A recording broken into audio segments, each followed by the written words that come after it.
used to get inspired and thought that writing a song that made sense was too obvious.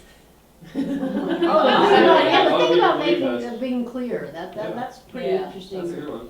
You know how a lot of people think that it's not poetry if it's clear. Right. Lyrics aren't poetry, you can even go there. Yeah, too obvious. Well, you know, it is sometimes too obvious, but it doesn't mean it has to be unclear. I'm trying to create. No, I'm some trying reality. I know, I'm trying to see if that would be a good point to make. Right. Too obvious. Yeah, like it makes sense. Like it's. You want to be obscure. If the audience Yeah, can understand what you're talking it's about. cooler Like if television, you're like there's some truth to if that. they kind of glean their own meaning from the words that you Right. put together that really don't mean anything to you either, but you pretend like they do. There's a lot of let's get this. songwriters I that used say to that. think repeating words was not a good idea. I never really liked that. I thought like they heard it once, don't need to hear it again. Oh, you mean the chorus? Yeah.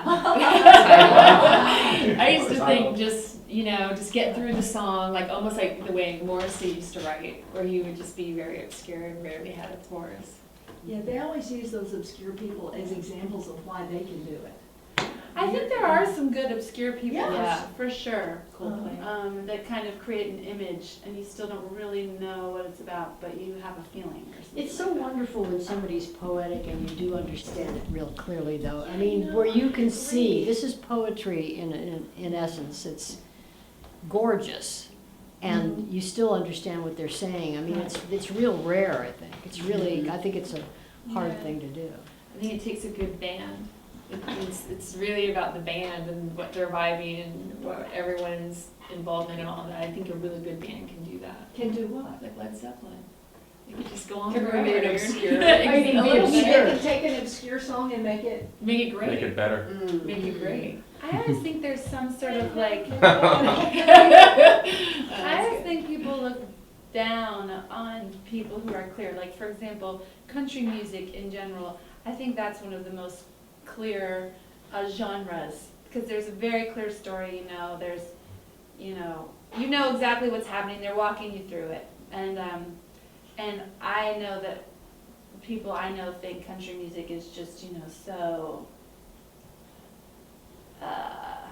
It's so dumb clear that it's or corny. something. Yeah, It's it's hokey, clear, yeah, because it's clear. So But- it's interesting to. Well, okay, I can see how somebody might think certain country songs are hokey, but the reason it isn't that it's clear. Right. See, they've attributed the wrong That's right. reason Right. for That's it. You interesting. see, it's like, that girl is ugly because she's tall. No, she's ugly and tall, and the reason she's ugly isn't that she's tall. I mean, do you know what I mean? Right, yeah. It's like, that is the strangest thing I've ever heard.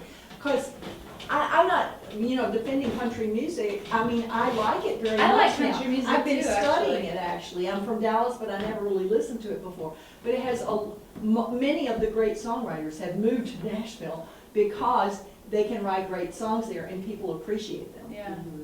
But that is the strangest thing I've ever heard. What else have you heard? Well, a lot of people think something that you can get the first time around is too easy. It's just not intelligent. It's not Interesting. interesting. Too on the nose. Too on the nose. Doesn't have depth.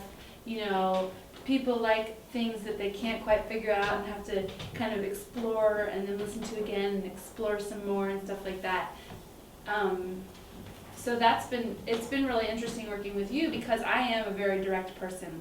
I tried to write a play once and it was like 2 pages because the people worked out the problem. It was like, what's wrong? Okay, I have hurt feelings. Okay, great. Sorry about that. The end. And it was, I mean, my experience actually was seeing you as an example of someone who evokes a lot of feeling out of people, including myself.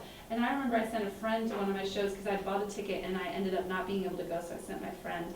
And I didn't know what she would think about it or whatever. About my show? Yeah, about your Oh. show. This was before I really knew you. And she went and she was, I laughed and I felt like crying and stuff like that. And I listened more to your songs and it was a really good example of connecting in a very, like,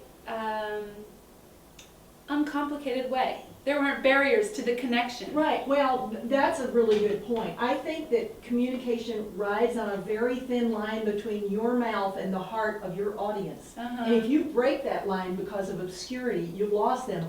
My goal is to communicate clearly enough the first time that they come back time and time again and get more and more meaning. Right. But if you don't even have something to communicate the first time, they don't have time to work on it in a show. Yeah. You know what I mean? Yeah. They can go home and study your records and play them backwards and see if you said any bad words and things. But they're not going to, get it as an audience member. They're going to talk to the person at the next table unless you're a legend already. Right.